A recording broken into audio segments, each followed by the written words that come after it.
നമസ്കാരം. എല്ലാവർക്കും ഹൃദയം നിറഞ്ഞ ഓണാശംസകൾ. ഈ ആഴ്ച വായിക്കുന്നത് ഞാൻ എഴുതിയ ഭാഗ്യം വിൽക്കുന്നവർ എന്ന ചെറുകഥാ സമാഹാരത്തിൽ നിന്നുള്ള ഒരു കഥയാണ്. കഥയുടെ പേര് അടഞ്ഞ വാതിലുകൾ. നമുക്ക് നേരെ കഥയിലേക്ക് കിടക്കാം. ചെറുകുന്നുകര ഗ്രാമം. അന്ന് രാവിലെ ആ വാർത്ത കേട്ട് ഞെട്ടി ഉണരുകയായിരുന്നു.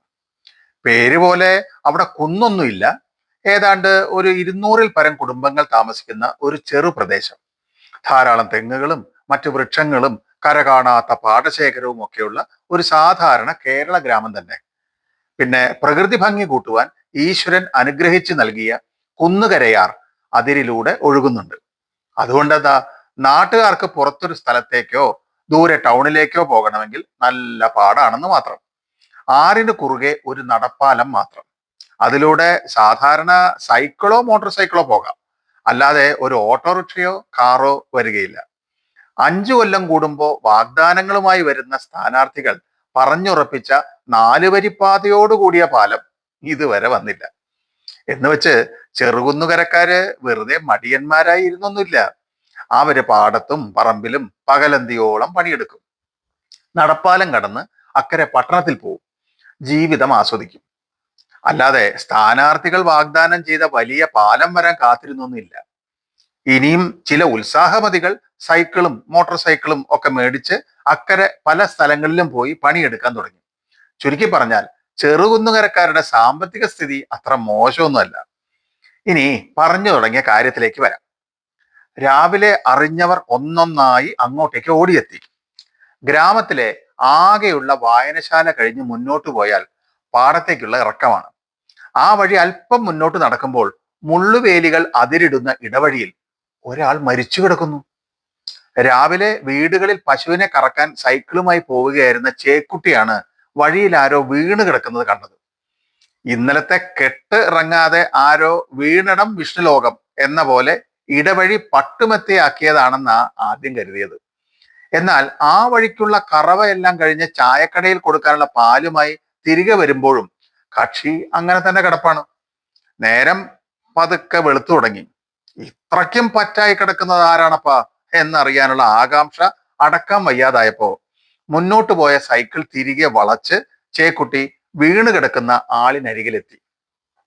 സൈക്കിൾ സ്റ്റാൻഡിലിട്ട് കിടക്കുന്ന ആളിന്റെ സമീപം എത്തി കുനിഞ്ഞു നോക്കിയ അയാൾ അക്ഷരാർത്ഥത്തിൽ ഞെട്ടിപ്പോയി. അയാൾക്ക് ചുറ്റും ചോര തളം കെട്ടി കിടപ്പുണ്ട്. കഴുത്തിൽ നിന്നും ഒലിച്ചിറങ്ങിയ ചുവന്ന ചോര മണ്ണിലാകെ പരന്നിരിക്കുന്നു.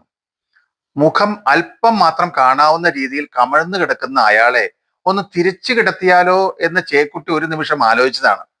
പക്ഷേ കഴിഞ്ഞ ഓണത്തിന് കണ്ട സിനിമയിൽ കൊല്ലപ്പെട്ടയാളുടെ ദേഹത്തിൽ കണ്ട കൈവിരൽ പാടുകളാണ് എന്നെ പ്രതിയിലേക്ക് നയിച്ചത് എന്ന മമ്മൂട്ടിയുടെ വാക്കുകൾ കാതിൽ മുഴങ്ങിയപ്പോ ആ പരിപാടി വേണ്ടെന്ന് വെച്ചു. ചുറ്റും നോക്കി. അടുത്തെങ്ങും ആരുമില്ല. ആൾക്കാർ ഉറക്കെഴുന്നേറ്റ് വരുന്നതല്ലേ ഉള്ളൂ. എന്ത് ചെയ്യണമെന്ന് ഒരു നിമിഷം ആലോചിച്ച ശേഷം ചേക്കുട്ടി സൈക്കിളിൽ കയറി. പതുക്കെ അവിടെ നിന്നും ആരോടും ഒന്നും പറയാതെ രക്ഷപ്പെടാമെന്നാണ് ആദ്യം കരുതിയത്. പക്ഷെ ചേക്കുട്ടിയിൽ അയാൾ പോലും അറിയാതെ ഒളിച്ചിരുന്ന കുറ്റാന്വേഷണ ബുദ്ധി ഉണർന്നു പ്രവർത്തിച്ചു. വെളുപ്പാങ്കാലത്തെ ആരോ വിളിച്ചുണർത്തിയ പോലെ ഈ വഴിയിലൂടെ എന്നും രാവിലെ മുടങ്ങാതെ പോകുന്ന ആൾ ഞാനാണെന്ന് ഈ നാട്ടുകാർക്കൊക്കെ അറിയാം. ഇന്ന് രാവിലെയും ആ വഴി മീനാക്ഷിയമ്മയുടെ വീട്ടിലും ആറ്റുപുറത്തെ ശങ്കരന്റെ വീട്ടിലും പശുവിനെ കറക്കാൻ പോയി എന്നതും പകൽ പോലെ സത്യമാണ്. പോലീസ് വന്ന് ഈ മൃതദേഹം ആദ്യം കാണാൻ സാധ്യതയുള്ളവരുടെ ലിസ്റ്റ് എടുത്താൽ ഒരു പേര് തീർച്ചയായും ചേക്കുട്ടി എന്നായിരിക്കും. അപ്പൊ പിന്നെ ഇപ്പോഴേ പിടികൊടുക്കുന്നതല്ലേ നല്ലത്? അല്ല, എല്ലാവരെയും അറിയിക്കുന്നതല്ലേ നല്ലത്? ചേക്കുട്ടി സമയം കളയാതെ സൈക്കിൾ ആഞ്ഞു ചവിട്ടി. നടപ്പാലം എത്തുമ്പോൾ ഉള്ള കവലയിൽ ആദ്യം തുറക്കുക അലവിക്കയുടെ ചായപ്പീടികയാണ്. സൈക്കിളിൽ തൂങ്ങിക്കിടക്കുന്ന 2 പാൽ കുപ്പികളിൽ ഒന്ന് അവിടേക്കുള്ളതാണ്. അലവിക്കയുടെ ചുടുചായ കുടിച്ചിട്ടാണ് ദിവസവും ബാക്കി സ്ഥലങ്ങളിൽ പശുവിനെ കറക്കാൻ പോകുന്നത്. ആദ്യം ഈ ന്യൂസ് അവിടെ തന്നെ ഇറക്കാം. അലവിക്കയുടെ കടയിൽ അന്ന് പതിവിന് വിപരീതമായി ആൾക്കാരെത്തിയിട്ടുണ്ട്. ഇന്ന് എവിടെയെങ്കിലും തൊഴിലുറപ്പിന് പണിയുണ്ടാവും. അതാ ഇത്രയും പെണ്ണുങ്ങൾ. ചേക്കുട്ടി പറഞ്ഞ ഞെട്ടിപ്പിക്കുന്ന വാർത്ത കേട്ടവർ ആ വഴിക്ക് ഓടിയെത്തി. അല്പം സമയം കൊണ്ട് ആ ഗ്രാമത്തിൽ കാട്ടുതീ പോലെ ആ വാർത്തയെത്തി. ഇന്നാട്ടിൽ ഇങ്ങനെയൊന്ന് ആദ്യമാ. ഒരാളെ കഴുത്തറുത്ത് കൊല്ലുക എന്നൊക്കെ പറഞ്ഞ എന്റെ ഈശ്വര, എനിക്ക് ആലോചിക്കാൻ കൂടി പറ്റണില്ല. വേലിക്കൽ നിൽക്കുന്ന ഉമ്മക്കൊലുസുവിനെ നോക്കി പാറു അമ്മ പറഞ്ഞു. ഞാൻ പള്ളിയിൽ പോവാൻ ഇറങ്ങിയതാ പാറുവമ്മേ. അപ്പഴാ ചെക്കൻ വന്ന് പറഞ്ഞേ. ഇനി ആ വഴി എങ്ങനെ പോകും? പേടിയാവില്ലേ? കത്രീന ചേട്ടത്തി പയ്യാരം പറഞ്ഞു. പിന്നില്ലേ, ദുർമരണമല്ലേ?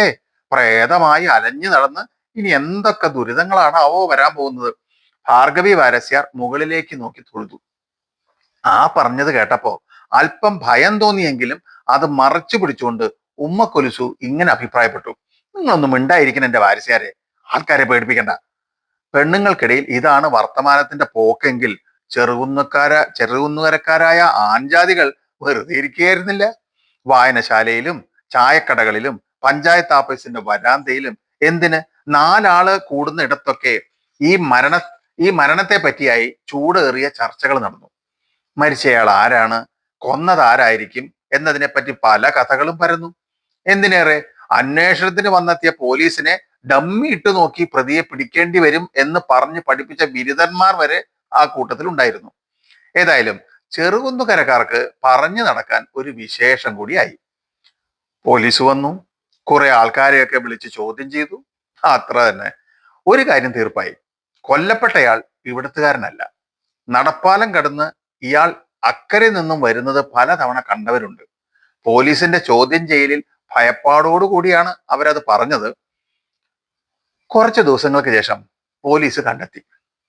മരിച്ചയാൾ അല്ല, കൊല്ലപ്പെട്ടയാൾ അകലെ പട്ടണത്തിൽ ഒരു കമ്പ്യൂട്ടർ ഇൻസ്റ്റിറ്റ്യൂട്ട് നടത്തുന്ന മുസ്തഫ മുഹമ്മദ് ആണ്. ടിയാന്റെ ബൈക്ക് നടപ്പാലത്തിനും അപ്പുറം കുറച്ചു മാറി ബസ് സ്റ്റോപ്പിനടുത്ത് ഒരു പഴയ കടമുറിയുടെ ചുവരിൽ ചാരി വെച്ച നിലയിൽ ഇരിപ്പുണ്ട്.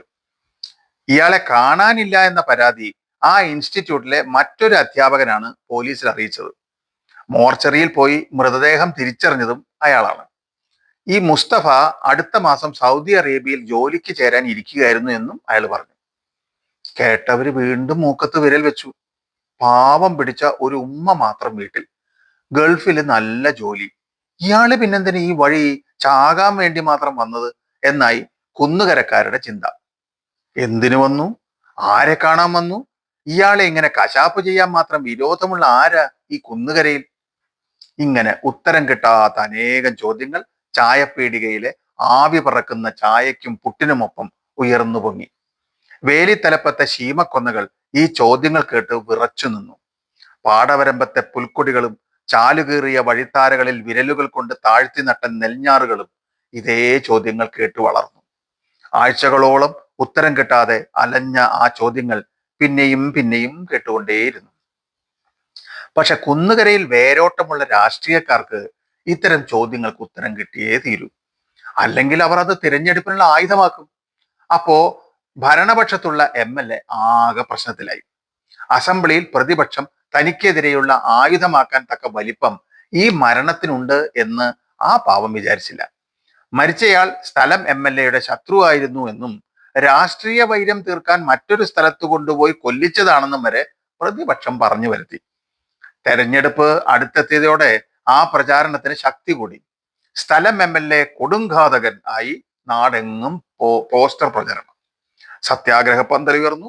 പോലീസിന്റെ കെടുകാര്യസ്ഥത, അന്വേഷണം വഴിതെറ്റിക്കാൻ രാഷ്ട്രീയ ഇടപെടൽ എന്ന് വേണ്ട ആകെ കോലാഹലം. കുന്നുകരക്കാർ വീണ്ടും മൂക്കത്ത് വിരൽ വെച്ചു. സത്യാഗ്രഹ പന്തൽ മുസ്തഫയുടെ ഉമ്മയെയും സഹോദരിമാരെയും വരെ എത്തിച്ചു. അവർ ശരിക്കും മരിച്ചുപോയ ആ ഹതഭാഗ്യന്റെ വീട്ടുകാർ ആയിരുന്നോ എന്നൊന്നും കുന്നുകരക്കാർക്കറിയില്ല. പക്ഷേ എല്ലാം അറിയുന്ന രാഷ്ട്രീയക്കാർ അവർക്കറിയാവുന്ന പോലെ എല്ലാം കൈകാര്യം ചെയ്തു നടപ്പിൽ വരുത്തി. ഫലം വന്നപ്പോ കഴിഞ്ഞ 2 തവണയും ജയിച്ച ദിവാകരൻ തോറ്റു. പ്രതിപക്ഷത്തിന്റെ വീറുറ്റ സ്ഥാനാർത്ഥി പ്രസന്നൻ ജയിച്ചു. പാർട്ടിയുടെ അനിഷേധ്യ നേതാവ് ഇത്തവണ കുന്നുകരക്കാർക്ക് സ്വന്തം മന്ത്രി തുടങ്ങിയ ആഡംബരങ്ങളിൽ വീണുപോയതാണോ അതോ മുസ്തഫയുടെ കൊലപാതകം പഴയ നേതാവിന്റെ രാഷ്ട്രീയ ജീവിതത്തിൽ കറ പുരട്ടിയതാണോ എന്നൊന്നും കുന്നുകരക്കാർക്കറിയില്ല. ഫലം വന്നപ്പോ പ്രതിപക്ഷം ജയിച്ചു. നമ്മുടെ പ്രസന്നൻ എന്ന് കുന്നുകരയിലെ ഓരോ പുൽക്കൊടിയും ഏറ്റുപാടി എന്നൊക്കെയാ ജാഥയെ കേട്ടത്. സംസ്ഥാനം ഒട്ടാകെ വിധി എഴുതിയ തിരഞ്ഞെടുപ്പിൽ പ്രസന്നന് മന്ത്രിസ്ഥാനം വീണ് കിട്ടി. അങ്ങനെ കുന്നുകരക്കാർക്ക് ആദ്യമായി ഒരു മന്ത്രിയെ കിട്ടി. സ്വീകരണ യോഗമൊക്കെ കഴിഞ്ഞ് കുന്നുകരയിൽ ഇത്തവണ പാലം വരും, 4 വരി പാത വരും എല്ലാ വീട്ടിലും പൈപ്പ് വഴി വെള്ളം വരും എന്നൊക്കെ ഘോരഘോരം പ്രസംഗിച്ച് പ്രസന്നൻ സ്ഥലം വിട്ടു. മാസം 6 കുന്നുകരക്കാർ ഇപ്പോഴും നടപ്പാലം തന്നെ അപ്പുറം കടക്കാൻ ഉപയോഗിക്കുന്നു. അവർക്കതൊരു ശീലമായി പോയി, ജന്മനാ ഉള്ള ജീവിതത്തിന്റെ ഒരു ഭാഗം. അതിൽ അവർക്കൊരു പരാതിയില്ല. വല്ലപ്പോഴും ഒരു കാറോ മറ്റോ വരണമെങ്കിൽ വള്ളം കൂട്ടിക്കെട്ടി ഒരു ചങ്ങാടം ഉണ്ടാക്കിയിട്ടുണ്ട് മേത്ര കുരിക്കൾ ഹാജിയാർ. ആ, ഈ കക്ഷിയെ പരിചയപ്പെടുത്താൻ മറന്നു.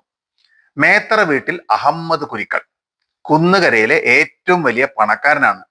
ശരിക്കും ഇവിടത്തുകാരനല്ല. പണം പലിശയ്ക്ക് കൊടുപ്പാണ് വലിയ ബിസിനസ്.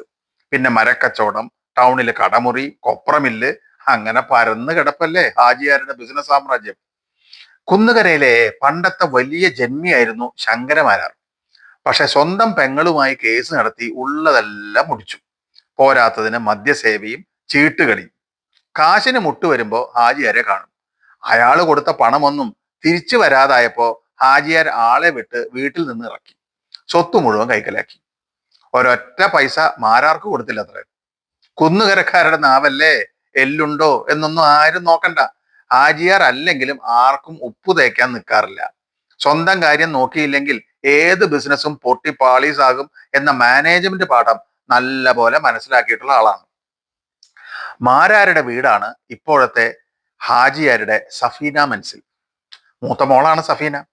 വേറെ 2 ആൺമക്കളും ഉണ്ട്. അവരാണ് ഹാജിയാരെ ബിസിനസ്സിൽ സഹായിക്കുന്നത്. വല്ലപ്പോഴും അവിടേക്ക് വരും. ഹാജിയാർ ഇടയ്ക്ക് വീട്ടുകാരുമൊത്ത് കുറച്ചു ദിവസം ആ വീട്ടിൽ താമസിക്കാൻ വരാറുണ്ട്. ആ വരവിൽ കാറ് കൊണ്ടുവരാൻ വേണ്ടി ഹാജിയാർ ഒരു ചങ്ങാടം ഉണ്ടാക്കി. അതിനൊരു തുഴക്കാരനെയും ഏർപ്പാടാക്കി. അതുകൊണ്ട് കുന്നുകരക്കാർക്ക് ചെറിയൊരു ഉപകാരം ഉണ്ടായി. പെട്ടെന്ന് വല്ലവർക്കും അസുഖം വന്ന ആശുപത്രിയിൽ പോകാൻ കാറ് കൊണ്ടുവരാനോ കല്യാണ പാർട്ടിക്ക് വധൂവരന്മാരെ ആനയിച്ചു കൊണ്ടുവരാനോ ആ ചങ്ങാടം ഉപയോഗിക്കാം. ഹാജിയാർ അതിനുള്ള മൗനാനുവാദവും കൊടുത്തിരുന്നു. കാലം കടന്നു പോകുന്നത് നോക്കി നിൽക്കാൻ ദിവാകരനും അയാളുടെ പാർട്ടിക്കാർക്കും ആവില്ലല്ലോ.